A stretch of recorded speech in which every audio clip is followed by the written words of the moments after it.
Assalamualaikum warahmatullahi wabarakatuh. Kami dari grup 10 akan mempresentasikan tugas kedua ROL, di mana problemnya ada 3. Problem pertama mengenai depot location, exam scheduling, dan yang terakhir yaitu choosing the mode of transport. Saya mulai saja dari yang depot location, akan saya jelaskan sendiri. Di sini eh, persoalannya adalah ada perusahaan yang akan membuka depot baru untuk mengembangkan penjualannya, di mana ketika membuat depot baru akan ada biaya fix, dan kemudian juga ada hasil yang dikirim ke depot tersebut,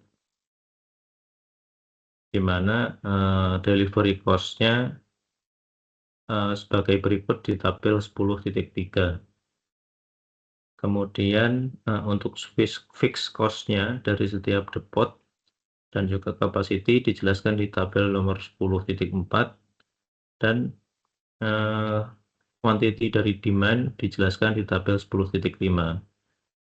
Di sini sets dan notasinya adalah FI merupakan biaya tetap membuka depot ke I, kemudian variabel biner 1 jika depot I dibuka, 0 jika tidak.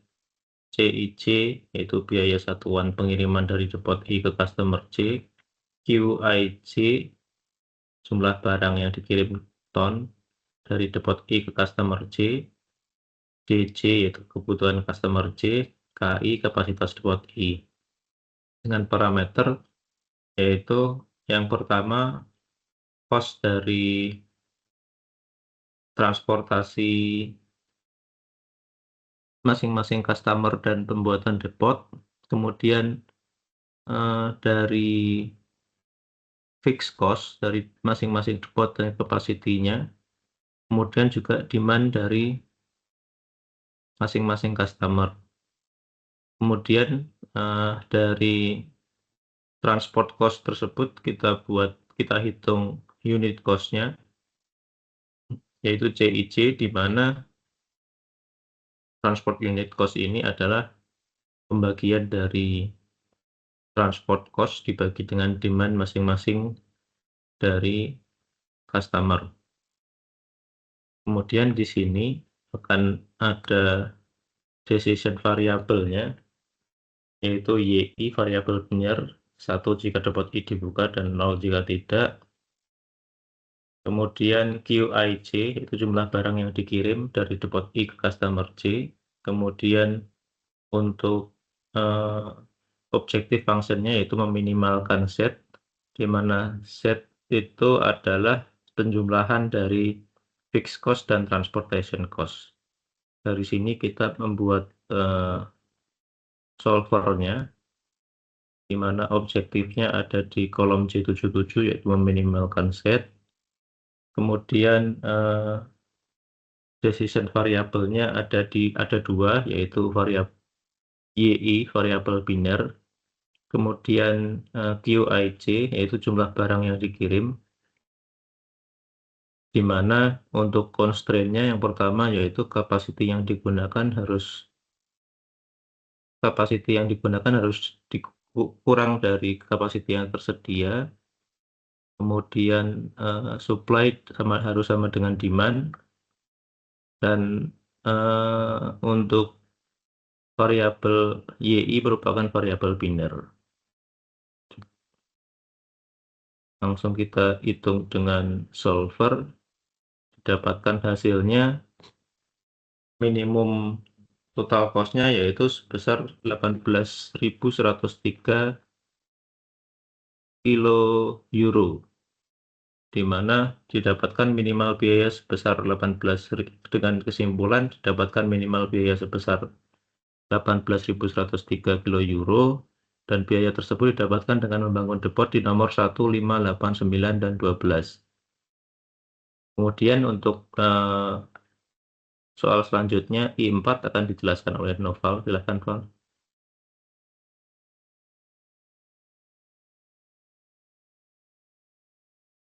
Oke.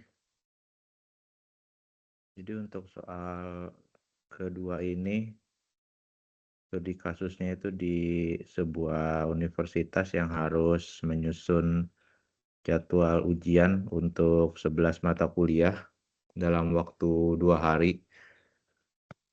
Dengan setiap hari memiliki 4 sesi ujian, jam 8 sampai jam 10, 10.15 sampai 12.15 dan seterusnya. Tiap sesi itu 2 jam. Beberapa ujian itu tidak boleh dijadwalkan pada waktu yang sama karena ada mahasiswa yang ngambil 2 mata kuliah tersebut.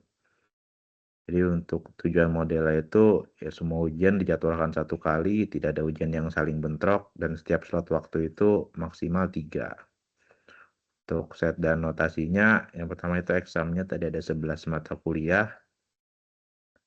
Untuk kedua itu time-nya ada 8 slot waktu, dari 2 hari dikali 4 sesi per harinya. Kemudian juga exam tidak boleh ada yang bentrok dari data incompatibility yang ada di soal. Capacity 3 per slot. Untuk decision variabelnya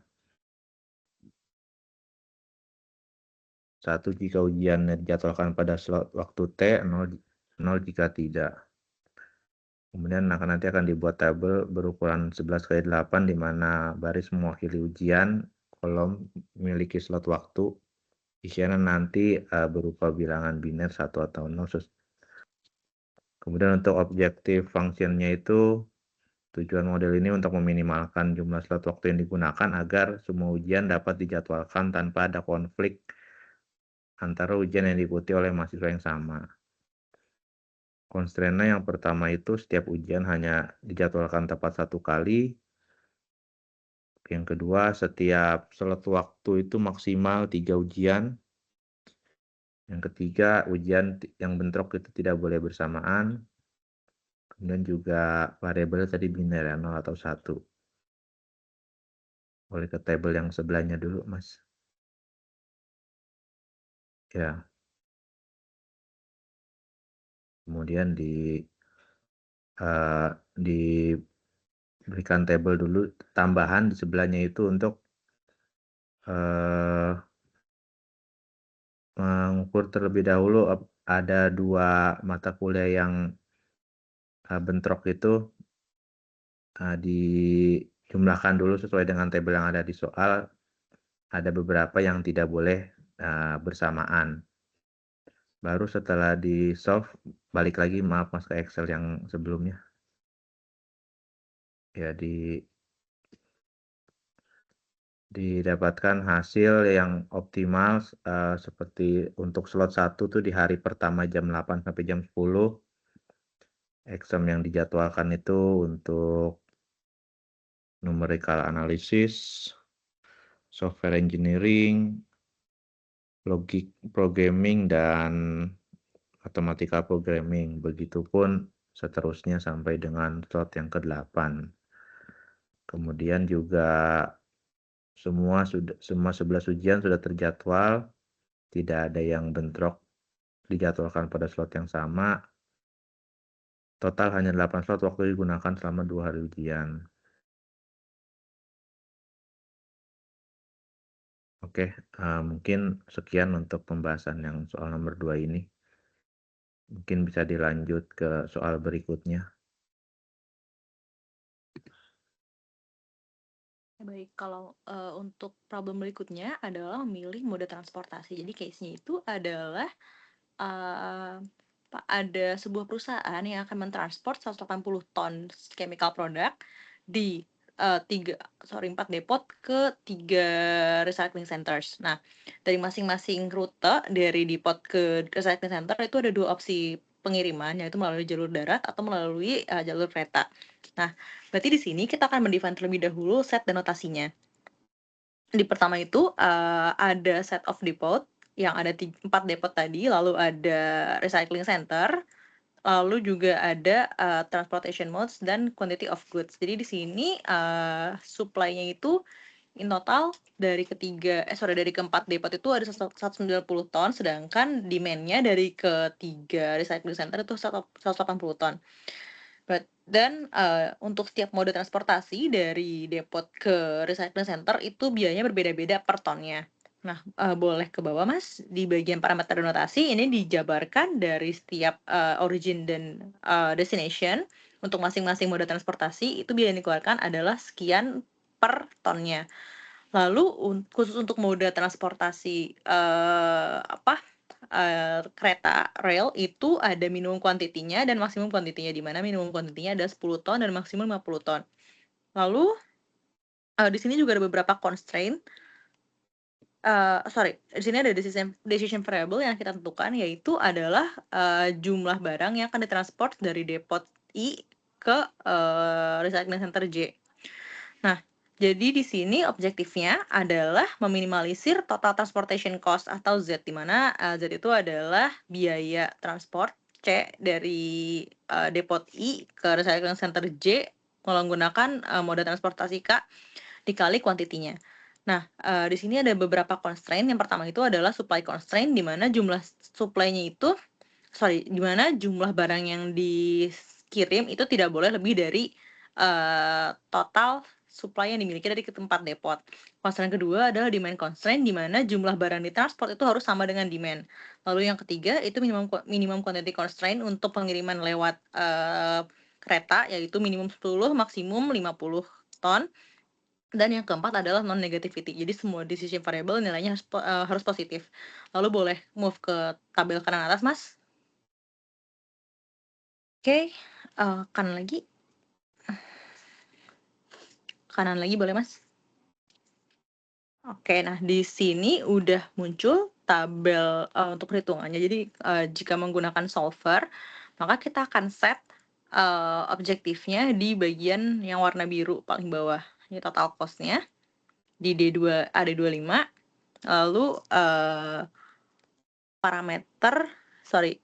decision variable dan juga parameter di set, maka ketika di run solvernya akan muncul angka berikut. Jadi tidak semua mode transportasi itu digunakan dari setiap depot ke recycling center. Di sini didapatkan kuantiti yang akan dikirim dari masing-masing depot ke recycling center dengan masing-masing mode, sehingga didapatkan total pengiriman itu 180 ton sesuai dengan demand dan tidak lebih dari supply dari depot. Seperti itu. Maka hasil dan kesimpulannya boleh ke bawah, Mas.